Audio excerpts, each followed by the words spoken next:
নমস্কাৰ বন্ধু বান্ধৱীসকল। আজি আমি আলোচনা কৰিম ব্ৰহ্মপুত্ৰ নদীৰ বিষয়ে। আগন্তুক টেটকাম ৰিক্ৰুইটমেণ্ট, ADRE গ্ৰেড 3, গ্ৰেড 4 আৰু APSC পৰীক্ষাৰ কাৰণে অথবা আছাম পুলিচৰ যি পৰীক্ষা হ'বলগীয়া আছে সকলোৰে কাৰণে খুব গুৰুত্বপূৰ্ণ হিচাপে বিবেচিত হ'ব। ভিডিঅ'টো শেষলৈকে চাব আৰু প্ৰথমবাৰ কাৰণে চাইছে যদি চেনেলটো ছাবস্ক্ৰাইব কৰি দিব, ভাল পালে লাইক আৰু শ্বেয়াৰ কৰি দিব। ব্ৰহ্মপুত্ৰ নদী অসমৰ মাজমজিয়াৰে পাৰ হৈ যোৱা আটাইতকৈ ডাঙৰ নদী। আজি আমি ব্ৰহ্মপুত্ৰ নদী ক'ৰ পৰা উৎপত্তি হৈছে, ইয়াৰ দৈৰ্ঘ্য কিমান, এই নদী কোন কোন দেশৰ মাজেৰে পাৰ হৈ গৈছে, ব্ৰহ্মপুত্ৰক কি কি নামেৰে জনা যায়, এই সকলোখিনি কথা এই ভিডিঅ'টোত আলোচনা কৰিম।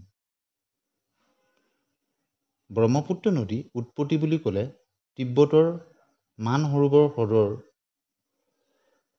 ওচৰতে থকা ছেমাইংডুং গ্লেছিয়াৰৰ পৰা উৎপত্তি হৈছে। চীন দেশত পশ্চিমৰ পৰা পূবলৈ বৈ গৈছে এই ব্ৰহ্মপুত্ৰ নদী। ইয়াৰ পিছত উত্তৰৰ পৰা দক্ষিণলৈ বৈ ভাৰতত প্ৰৱেশ কৰিছে। ই ভাৰতৰ অৰুণাচল প্ৰদেশত প্ৰৱেশ কৰিছে। ইয়াৰ পিছতে উত্তৰৰ পৰা দক্ষিণলৈ বৈ ভাৰতৰ অসম প্ৰদেশত প্ৰৱেশ কৰিছে। অসমৰ সমভূমিত পূবৰ পৰা পশ্চিমলৈ বৈ গৈ ব্ৰহ্মপুত্ৰ নদী বৈ গৈছে। পূবৰ পৰা পশ্চিমলৈ বৈ ধুবুৰী হৈ বাংলাদেশত প্ৰৱেশ কৰিছে এই ব্ৰহ্মপুত্ৰ। আৰু বাংলাদেশত বৈ গৈ ব্ৰহ্মপুত্ৰ আৰু গংগা একেলগে মিলিত হৈছে। এতিয়া আমি আলোচনা কৰিম তিব্বতত ব্ৰহ্মপুত্ৰ নদীৰ দৈৰ্ঘ্য কিমান। তিব্বতত ব্ৰহ্মপুত্ৰ নদীৰ দৈৰ্ঘ্য হৈছে 1625 কিলোমিটাৰ। ভাৰতবৰ্ষত ব্ৰহ্মপুত্ৰৰ দৈৰ্ঘ্য হৈছে 918 কিলোমিটাৰ। বাংলাদেশত ইয়াৰ দৈৰ্ঘ্য 363 কিলোমিটাৰ। চীনত ব্ৰহ্মপুত্ৰ নদীক চাংপো নামেৰে জনা যায়। অৰুণাচলত ইয়াক জনা যায় দিহাং নামেৰে। অসমত ব্ৰহ্মপুত্ৰ নামেৰে ইয়াক জনা যায় আৰু ঠায়ে ঠায়ে লুইত নামেৰেও জনা যায়। বাংলাদেশত ব্ৰহ্মপুত্ৰক যমুনা নামেৰে জনা যায়। আৰু এই বাংলাদেশতে যমুনা গংগাৰ লগত মিলি পদ্মা নাম লৈছে। বৰাক উপত্যকাৰ পৰা বৰাক নদী আহি বাংলাদেশত প্ৰৱেশ কৰে। বৰাক নদীক বাংলাদেশত মেঘনা নামেৰে জনা যায়। বাংলাদেশত বৰাক নদীৰ লগত মিলি বে অফ বেংগলত গৈ পৰিছেগৈ। এনেদৰেই ব্ৰহ্মপুত্ৰই চাইনাত চাংপো, অৰুণাচলত দিহাং নাম, অসমত ব্ৰহ্মপুত্ৰ নাম লৈ, বাংলাদেশত যমুনা নাম লৈ এনেদৰেই আগবাঢ়ি গৈছে। এতিয়া আমি আলোচনা কৰিম ব্ৰহ্মপুত্ৰ নদীৰ উপনৈসমূহৰ বিষয়ে। ইয়াৰ উপনৈসমূহক মূলতঃ দুটা ভাগত ভাগ কৰা হৈছে: northern tributaries of Brahmaputra and southern tributaries of Brahmaputra. ব্ৰহ্মপুত্ৰৰ উত্তৰ পাৰৰ নদীসমূহ যাক নৰ্দাৰ্ণ ট্ৰিবিউটাৰিজ বুলি কোৱা হয়। উত্তৰ পাৰত থকা এই নৰ্দাৰ্ণ ট্ৰিবিউটাৰিজসমূহ হ'ল সোৱণশিৰি, ৰঙা নদী, জীয়া ভৰলী, ধনশিৰি, পুঠিমাৰী, পাগলাদিয়া, গদাধৰ আৰু টিপকাই। ব্ৰহ্মপুত্ৰ নদীৰ দক্ষিণ পাৰত থকা উপনৈসমূহ যাক ছাউদাৰ্ণ ট্ৰিবিউটাৰিজ অফ ব্ৰহ্মপুত্ৰ বুলি কোৱা হয়, এইকেইখন হ'ল বুঢ়ীদিহিং, দিচাং, দিখৌ, জাঁজি, কপিলী আৰু কৃষ্ণা। ব্ৰহ্মপুত্ৰ নদী অসমত ডিব্ৰুগড়ৰ পৰা ধুবুৰীলৈকে ইয়াৰ দৈৰ্ঘ্য হ'ল 720 কিলোমিটাৰ। ভাৰতত ব্ৰহ্মপুত্ৰৰ দৈৰ্ঘ্য হ'ল 918 কিলোমিটাৰ। ব্ৰহ্মপুত্ৰ নদীৰ প্ৰস্থ গড়ে 80 কিলোমিটাৰ। ব্ৰহ্মপুত্ৰৰ মাজত যি এটা নদীদ্বীপ আছে, সেই নদীদ্বীপটো হ'ল মাজুলী।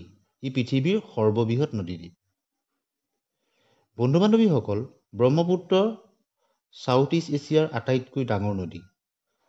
তিব্বত, চীন, ভূটান, ভাৰত আৰু বাংলাদেশৰ মাজতেই ই বৈ গৈছে। ভূটানৰ মাজেৰে ব্ৰহ্মপুত্ৰত মেইন ষ্ট্ৰীম বৈ যোৱা নাই। ইয়াৰ সৰু এখন উপনৈহে বৈ গৈছে। ব্ৰহ্মপুত্ৰ হ'ল পৃথিৱীৰ 15th লাৰ্জেষ্ট ৰিভাৰ। এই নদীৰ উৎপত্তিৰ বিষয়ে আলোচনা কৰিলে 19 শতিকাৰ আগলৈ ঘূৰি যাব লাগিব। 19 শতিকাৰ আগতে ইয়াৰ উৎপত্তিৰ কাৰণ এক ৰহস্যৰ কাৰণ হিচাপে বিবেচিত হৈছিল। কিন্তু 19 শতিকাৰ আৰম্ভণিতে ইয়াৰ উৎস বা অৰিজিন পইণ্টৰ বিষয়ে আৱিষ্কাৰ কৰে। তেতিয়াৰ পৰা 3টা গ্লেছিয়াৰক ব্ৰহ্মপুত্ৰৰ অৰিজিন বুলি ধৰি লোৱা হয়। ইয়াৰ সকলোতকৈ প্ৰথম যিটো গ্লেছিয়াৰ তাক কোৱা হয় কুবি গ্লেছিয়াৰ। দ্বিতীয়টো গ্লেছিয়াৰ হ'ল ছেমায়ুংডুং গ্লেছিয়াৰ আৰু তৃতীয়টো গ্লেছিয়াৰ হ'ল আংছি গ্লেছিয়াৰ। সকলোতকৈ বেছি গ্ৰহণযোগ্য কথাটো হ'ল যে ব্ৰহ্মপুত্ৰ তিব্বতৰ ছেমায়ুংডুং গ্লেছিয়াৰৰ পৰা উৎপত্তি হৈছে। ই মানসৰোবৰ হ্ৰদৰ ওচৰতে আছে। মানসৰোবৰ হ্ৰদক তিব্বতত মাপাং য়াৎছু নামেৰে জনা যায়। ই বিখ্যাত মাউণ্ট কৈলাশৰ পৰা কেই কিলোমিটাৰ দূৰতে অৱস্থিত। ইয়াৰ পৰা বৈ গৈ ব্ৰহ্মপুত্ৰ অসমত প্ৰৱেশ কৰিছে আৰু এই যাত্ৰাত বহুতো সৰু ডাঙৰ উপনৈ ইয়াত মিলিত হৈছে। দক্ষিণ পশ্চিম তিব্বতৰ পৰা উৎপত্তি হোৱা ব্ৰহ্মপুত্ৰ নদীৰ সামগ্ৰিক দৈৰ্ঘ্য বা লেংথ হ'ল 2900 কিলোমিটাৰ। ইয়াৰ এভাৰেজ ডেপ্থ অৰ্থাৎ গভীৰতা হ'ল 38 মিটাৰ আৰু আটমষ্ট ডেপ্থ হ'ল 120 মিটাৰ। ব্ৰহ্মপুত্ৰ হ'ল এখন ব্ৰিডেড ৰিভাৰ। ইয়াক টাইড ষ্ট্ৰীম বুলিও কোৱা হয়। এই নদীয়ে যাত্ৰাপথত বহু নদী উপনদী ইয়াৰ লগত মিলিত হৈ গৈছে। এই নদীয়ে যাত্ৰাপথত বহুতো সৰু ডাঙৰ নদী বা দ্বীপৰ সৃষ্টি কৰিছে। ব্ৰহ্মপুত্ৰ নদীক গ্ৰীক সাহিত্যত ডিয়াৰডেন্স আৰু ওইডেন্স নামেৰে জনা যায়। পুৰণি সংস্কৃত ভাষাত ইয়াক লৌহিত্য নামেৰে জনা যায়। অসমৰ বড়োসকলে এই নদীক ভুল্লম্বুথুৰ বুলি কয়। ইয়াৰ অৰ্থ হ'ল মেকিং এ গাৰ্গলিং চাউণ্ড। বন্ধু বান্ধৱীসকল, আমি আগতে আলোচনা কৰিছোঁ যে ব্ৰহ্মপুত্ৰ দক্ষিণ পশ্চিম তিব্বতৰ মাউণ্ট কৈলাশৰ ওচৰৰ মানসৰোবৰ হ্ৰদৰ পৰা উৎপত্তি হৈছে। ইয়াৰ পিছত এই নদী 4000 কিলোমিটাৰ গড় উচ্চতাত 1700 কিলোমিটাৰ পূব দিশলৈ বৈ আহিছে। সেয়েহে এই নদীক one of the highest river in the world বুলিও কোৱা হয়। ইয়াৰ আপাৰ কজত ইয়াক চাংপো নামেৰে জনা যায়, যাৰ অৰ্থ হ'ল পিউৰিফায়াৰ। চাইনিজ নাম হ'ল ইয়াৰলুং জাংবু। হিমালয় ৰেঞ্জত আহি পূব দিশত ব্ৰহ্মপুত্ৰ ৰিভাৰ নামচা বৰুৱাৰ ওচৰতে এটা ইউ টাৰ্ণ লৈছে। এটা জৰ্জ নিৰ্মাণ কৰিছে। ইয়াৰ নাম হ'ল ইয়াৰলুং চাংপো কেনিয়ন। ই হ'ল আটাইতকৈ ডিপেষ্ট অৰ্থাৎ the canyon in the world, deepest canyon in the world. ইয়াৰ পিছত ব্ৰহ্মপুত্ৰ ভাৰতৰ উত্তৰ অৰুণাচল প্ৰদেশত প্ৰৱেশ কৰে। ভাৰতত ব্ৰহ্মপুত্ৰৰ যাত্ৰা অৰুণাচল প্ৰদেশত আৰম্ভ হয়। অৰুণাচলত প্ৰৱেশ কৰিয়েই ইয়াক চিয়াং নদী হিচাপে জনা যায়।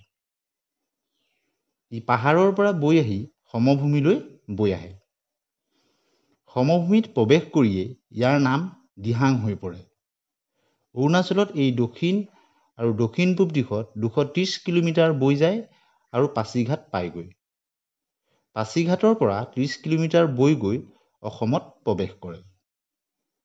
অসমৰ কিছু কিছু অঞ্চলত ইয়াক লুইত নামেৰেও জনা যায়।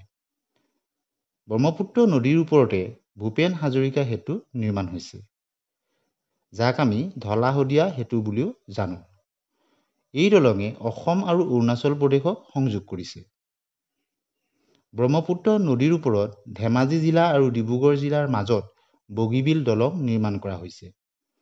এইখন ভাৰতৰ আটাইতকৈ দীঘল ৰেল কাম ৰোড ব্ৰিজ বা দলং। ইয়াৰ দৈৰ্ঘ্য হ'ল 4.94 কিলোমিটাৰ। ব্ৰহ্মপুত্ৰৰ মাজতেই অসমৰ বৃহত্তম নদীদ্বীপ মাজুলী অৱস্থিত। 2016 চনত ইয়াক জিলা হিচাপেও ঘোষণা কৰা হয়। ব্ৰহ্মপুত্ৰই ইয়াৰ আগৰ যাত্ৰা অটুট ৰাখি ডিব্ৰুগড় আৰু লখিমপুৰ জিলাৰ মাজত দুটা চেনেলত ভাগ হৈ যায়, খেৰসুঁতি আৰু ব্ৰহ্মপুত্ৰ। এই দুটা চেনেলৰ মাজতেই পৃথিৱীৰ সৰ্ববৃহৎ নদীদ্বীপ জিলা মাজুলী অৱস্থিত। এনেদৰে 100 কিলোমিটাৰ বিভক্ত হৈ যোৱাৰ পিছত দুয়োটা সুঁতি পুনৰ একেলগ হৈ যায় আৰু আগলৈ সোৱণশিৰি নদী বৈ আহি ব্ৰহ্মপুত্ৰত মিলি যায়। ইয়াৰ পিছত দিখৌ নদী দিখৌমুখত আহি ব্ৰহ্মপুত্ৰত মিলি যায়। তাতেই ধনশিৰি নদীও ধনশিৰি মুখত আহি ব্ৰহ্মপুত্ৰত মিলি যায়।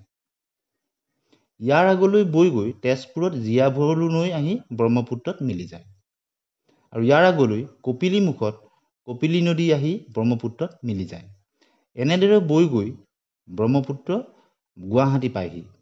গুৱাহাটীৰ ওচৰৰ শৰাইঘাটতে অৰ্থাৎ শৰাইঘাট দলং, যিখন ৰেল কাম ৰোড দলং ব্ৰহ্মপুত্ৰৰ ওপৰত নিৰ্মাণ কৰা হৈছে। এই ব্ৰহ্মপুত্ৰৰ ওপৰত নিৰ্মিত এইখনেই হ'ল প্ৰথমখন ৰেল কাম ৰোড ব্ৰিজ। আৰু এই দলংখনৰ উদ্বোধন কৰিছিল সেই সময়ৰ প্ৰধানমন্ত্ৰী জৱাহৰলাল নেহৰুৱে 1962 চনত। গুৱাহাটীৰ পৰা আগলৈ বৈ যোগীঘোপা নামৰ ঠাইত মানস নদী ব্ৰহ্মপুত্ৰৰ লগ লাগিছেহি। ইয়াৰ পিছত ব্ৰহ্মপুত্ৰ নদী অসমৰ বৈ গৈ ধুবুৰীত পৰেগৈ। আৰু ধুবুৰীতে সংকোচ নদী আহি ব্ৰহ্মপুত্ৰত মিলিত হৈছেহি। সংকোচ নদীক গদাধৰ নামেৰেও জনা যায়। ইয়াৰ পিছত ব্ৰহ্মপুত্ৰ বাংলাদেশত প্ৰৱেশ কৰে ধুবুৰী হৈ। বাংলাদেশত প্ৰৱেশ কৰিয়েই ব্ৰহ্মপুত্ৰই যমুনা নাম লয়। বাংলাদেশত ৰংপুৰ নামৰ ঠাইত তিষ্টা নদী আহি ইয়াত মিলিত হয়। আৰু ইয়াৰ পিছত যমুনা অৰ্থাৎ ব্ৰহ্মপুত্ৰ দুটা ভাগত বিভক্ত হৈ যায়। ইয়াৰ পশ্চিম ভাগত বৈ যোৱা সুঁতিটোক যমুনা বুলি জনা যায়। আৰু গোৱালিন্দু ঘাটত পদ্মা গংগা নদীত মিলি যায়। আৰু পূব ভাগটোক পুৰণি ব্ৰহ্মপুত্ৰ হিচাপে জনা যায়।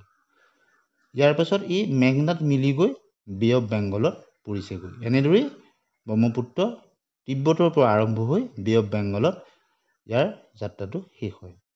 গতিকে আৰম্ভণিৰ পৰা শেষলৈকে ব্ৰহ্মপুত্ৰ নদীৰ যিটো নদী প্ৰণালী যিখিনি সকলোখিনি কথা আলোচনা কৰিলোঁ। আপোনালোকে আপোনালোকৰ মতামত কমেণ্ট ছেকশ্যনত ভদ্ৰভাৱে জনাবলৈ নাপাহৰিব। আৰু প্ৰথমবাৰৰ কাৰণে ভিডিঅ'টো চাইছে যদি চেনেলটো ছাবস্ক্ৰাইব কৰি দিব, ভাল পালে লাইক আৰু শ্বেয়াৰ কৰি দিব। আজিলৈ আহোঁ, ধন্যবাদ।